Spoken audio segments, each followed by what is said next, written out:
right, welcome everyone into the studios today. Meg Greer, Meg Greer Evans, running for probate judge here in Lawrence County and coming up. So we wanted to invite Meg in and give you all an opportunity to get to know Meg a little bit better. Meg, want to start out today welcoming you in. Thank you so much. Thank you. And thank you for what you've done so far in our community. You've been a real worker, but let's start off today and you just sharing a little bit about yourself personally. Great. Well, thank you so much for having me. I really appreciate it. I'm married to Justin Evans, a lifelong resident of Lawrence County. My parents are Dwayne and Janet Greer. They lived in Dublin early in their marriage, moved away, but moved back now. So the family's all here, and we're very grateful to have everybody here. We attend Dublin First United Methodist Church, which is something that's so important to me. I'm fortunate to sing in the chancel choir, which I love and miss right now very much, but I'm hopeful and faithful that we'll all be able to be back with our church family soon, and looking forward to that starting back up again very soon. Meg, you mentioned that, you know, all together being your family and your church family, and I'm glad to hear that that's very important to you.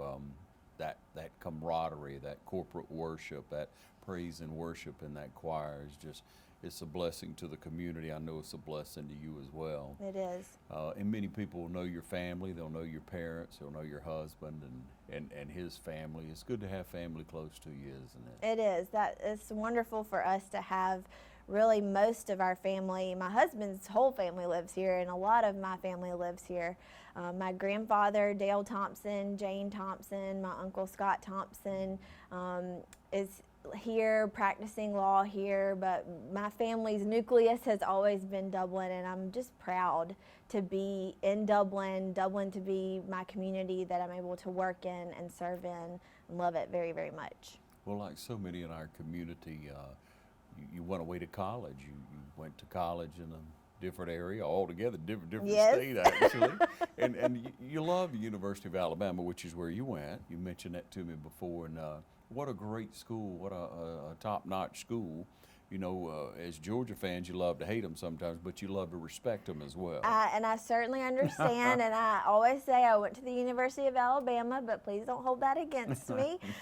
Did get a great education there, Yeah. and it was a great opportunity. I graduated summa cum laude with a Bachelor of Arts from the University of Alabama, and was accepted into Samford University's Cumberland School of Law, which is in Birmingham, Alabama, and was there for 3 years of law school and absolutely loved my time there. While I was in law school, I was on the American Journal for Trial Advocacy, which is the nation's oldest journal that is dedicated to trial advocacy. And then I also participated in our National Appellate Advocacy Team, which, if anybody is familiar with trial advocacy teams they do in high school or in college, what the appellate advocacy program is moot court. So it's as if you're arguing in front of the Supreme Court or a court of appeals. And what that really taught me was how to see arguments from multiple sides. You learn the argument from one side and you think, oh, this is the law, this is the right way, this is the only way to think. And then you learn it from the other perspective as well. And I think that's something that's very important for a judge to have, is the ability to know the law, to be able to see it from different perspectives, and then apply it to those circumstances to come out with the most just outcome. You're very passionate about what you do. You're passionate about the law. You love it. You love the I guess the challenge of it and the Absolutely. necessity of it. Yes, I mean, I think the law is something that when a lot of times people think of the law or lawyers or attorneys, they sometimes have a negative connotation. But the way that I see the work that I do and the clients that I work with is that it's an opportunity for me to help people. So I've worked for several years, almost 7 years, in what we call estate planning, which is wills, trusts, probating estates after someone has passed away. Elder care law is advocating for the aging population, helping them with things like powers of attorney, health care directives, possibly even guardianships or conservatorships if they're in a state where they cannot take care of themselves, their health, or their finances, and they need someone to look out for them and to protect them, and because they are such a vulnerable population. And so through my work, I've been able to work with clients and families who really need help, and that's why I'm so passionate about what I do and the type of law that I practice. Now, Meg, you graduated at the top of your class. You just breezed right on by that. Well, I wouldn't say that I breezed by. In the conversation. Yeah. Yeah, so at Alabama, I worked very hard. I was in the Honors College at the university and was very grateful for the education that I was able to receive there, and got a lot of sort of pre-law experience, legal writing and things like that really prepared me for law school, which then led me to thankfully be successful in law school and have those experiences in law school, and then pass the bar when I took it, which was probably the greatest success and celebration when I found out. Took the bar in July of 2013, and we found out in October that I passed, which was a huge praise, and very thankful for that. And at the time I was working for my uncle Scott Thompson. That's my first job. He gave me my first opportunity here in Dublin to work. And almost immediately I started working in the probate court. So I've been there since 2013, almost 7 years now. Yeah, you came in and plugged right into our community. You got real involved. And after working with your family a period of time, you, I would say, graduated to another opportunity. Yes. With a local attorney who is well thought of in Johnny Warren. Absolutely. So I'm extremely grateful for the opportunity that Mr. Johnny Warren gave me when he was looking to retire and move to the greener pastures of St. Simon's Island, which he enjoys very much. And I was able to take over his practice as he was transitioning out of law practice, moving to St. Simon's, and took over all of his files and his clients, and that meant a lot to me. I'm very, very grateful for that opportunity, for his mentorship as well as my Uncle Scott's mentorship, and then the fact that those clients trust me to do this very important work for them. It means a lot. Yeah, and you've plugged in there. You've been there since 13, you say, or? Since 2017, so almost 4 years. It's going on 4 years. Time flies. It really does. But when you first came back to Dublin, I remember you being involved with young professionals. You plugged into that and really started to work with several community leaders at not only at a young professional age, but maybe an older age. You plugged in, you got to know those professionals and started to try to get more young people involved with growing our community. Absolutely. So that was something that I had worked with in other cities that I had lived in, particularly in Birmingham, and was familiar with the young professionals type of organization. So when I moved to Dublin and found out that they were kind of trying to start young professionals and it hadn't quite taken off the ground, I just sort of made it a mission that I was going to try to make it work. And so we created a 501c3 nonprofit organization, created young professionals, and that's done very well. And we've been able to provide a place for young people who are moving to the community to get plugged in, not only to network and meet other peers, to meet older people in the community that maybe are more established in that field, and then also have a way to give back, to volunteer in the community when maybe they wouldn't feel comfortable joining one of the more established organizations like a Rotary, like Exchange Club, things like that. Yeah, and how huge is that mentorship?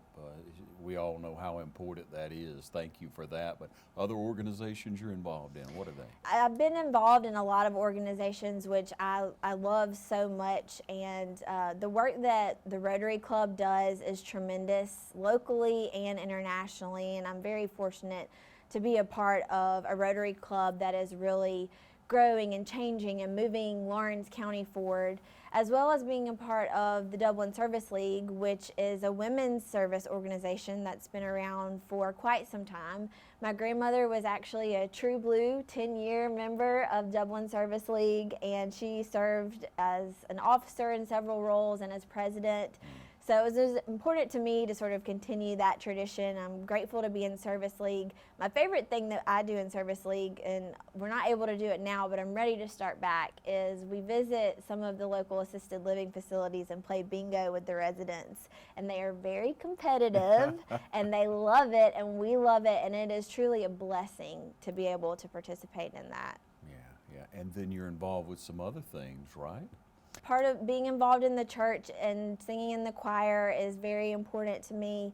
The other organizations that I'm involved with include the Distinguished Young Women of Dublin and Lawrence County, which is something that I started getting involved with as soon as I moved here. And that, again, talking about mentorship, to mentor young 17-year-old women as they're trying to decide what their future holds and the path that they want to take, that's been a huge blessing and a great opportunity for me to work with them and learn from them as much as I know that they enjoy the program as well. You mentioned in one of our earlier conversations you were involved and have been for some time with CASA. Yes, absolutely. So since I was in college, I started working with CASA, which stands for Court Appointed Special Advocates. And that was my sorority, Kappa Alpha Theta. That was our philanthropy. So I started in college working with that organization and finding out how important it is for children who are in the foster care system. And then when I started practicing law, I had the opportunity to start working in the juvenile court representing children who are in foster care and working with CASA in that capacity, because the CASA serves as the advocate for the child, sort of their voice in the court system when sometimes it can be hard for them to be heard in that big courtroom, in that setting when so much is going on. And so I think that it's so important, the work that CASA does. I love being involved with them. I love working with that organization. And through that service of working with CASA, working in the juvenile court, and then the work that I do professionally with the older population and those that are the most vulnerable, I've realized how important it is for every person to have a voice and an advocate no matter their circumstances. Yeah, isn't that the truth? And when we look on, people would want to know in watching this, okay, why do you want to run for probate judge? Definitely. I've been asked that question, and I want to run because I think that moving forward that there should be an attorney with probate experience serving in the role as probate judge. Judge Harper is retiring after over 40 years of experience, but there's no other candidate that has that level of expertise.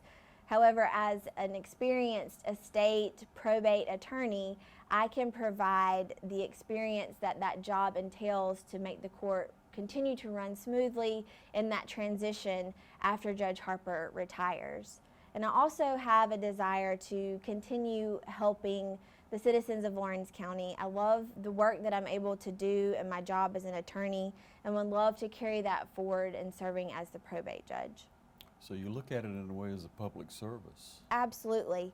My family has a long history of serving the community. My granddaddy, Dale Thompson, moved back to the Dublin area after World War II and after law school, immediately started practicing law. He served the community in so many ways, practiced law for over 50 years, taught Sunday school at the First Methodist Church, along with my grandmother, Jane, who I mentioned, who was involved in many service organizations and served the community through the church as well as many other ways. And of course my Uncle Scott, who so many know as an attorney, but as an historian. So he has provided so much wealth of knowledge to the community, just telling stories of people that maybe haven't been told before or presenting information from a new light. He's been the president of the Historical Society. He's served on the Dublin City Board of Education. And so I have a long history of family who have served the Dublin-Lawrence community, and I'd like to continue that legacy by serving as probate judge for Lawrence County. So when we look at what a probate judge does, some of us may miss some of those responsibilities. We may think, one or two of them and may not have them all. So would you go over those? Sure. The probate court has a very wide jurisdiction. It covers a lot of areas of the law. So the probate court issues marriage licenses, they issue weapons carry permits, they oversee all elections that take place in the county, they handle minor traffic violations that happen in the county. They handle estate administrations, so whether that means a person has passed away with a will or without a will, or any of the numerous legal actions that can take place within an estate, the court oversees all of those actions, which is really where the term probate comes from. Probating a will means bringing that will to the probate court. They also oversee guardianships and conservatorships, which I touched on a little bit, but those are very, very important, especially as our population grows older and we know that people are living longer, and those become very important for those vulnerable people who maybe are cognitively impaired or disabled and need someone to look out for their health and safety and finances to make sure they're not taken advantage of. And then the probate court also oversees mental health evaluations. So we're talking about a wide area of jurisdiction that the court has, a lot of areas of the law, and the law changes all the time. We know that. We know that it changes legislatively as well as through case law. And so it's very important that the judge stay updated on the law as it continues to change to best serve the citizens of our county. So it's a responsibility of the judge to not only apply it, but to possibly advise at times? Well, the judge should not be giving legal advice per se, but the judge should definitely know the law as it changes and as it updates, so that you're making sure that the ruling that comes from the court is following the law as it is currently on the books, and so that you're serving the citizens to the best of your ability, fairly, unbiased, and according to the law as it is most updated. So Meg, why should someone vote for you? Well, if you get down to the basics, I'm an experienced probate attorney, almost 7 years of experience practicing in this specific field. I've been working in the Lawrence County Probate Court since 2013 when I started working with my Uncle Scott. What I love about the work that I do is that I'm able to help people, and particularly when people are in very difficult times in their life, whether that's a sick family member or someone who's passed away. I'd like to be able to help people as the Lawrence County Probate Court judge. As an experienced attorney who's licensed, I can conduct bench trials, which may help people move through the probate court more quickly depending on the scenario, rather than having a long drawn-out settlement time where they're dealing with attorneys back and forth or family members back and forth. Having bench trials is something that a licensed attorney can conduct as the probate judge. And most importantly, the message that I'd like to leave people with is this. If you're a resident of Lawrence County, you or your family will visit the probate court at least one time. And when that time comes, that could very well be one of the most difficult times in your life. When you go to the probate court, you want the candidate that is your probate judge to know the law, to know the legal procedure, and to know what steps to take in order to help you move efficiently through the court. I am the candidate with that legal experience, and I'm asking for your vote as probate judge. Meg, if someone watching has a question, a comment, would like to just speak with you, how do they get in touch with you? We have a Facebook page at Meg for Probate Judge. It has a lot of information, videos, information about early voting, voting dates. The voting dates have changed, as you know. The election is now on June the 9th with early voting beginning on May the 18th.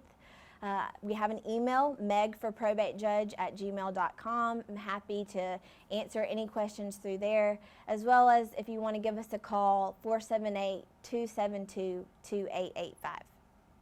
Well, thank you so much, Meg, for joining us today, for being able to share with our viewing audience and people all over the county who are interested in making the best choice for our probate judge in the upcoming election. Once again, thanks for joining us, and if you have questions for Meg, simply get in touch with her with the information we've given you. Thank you.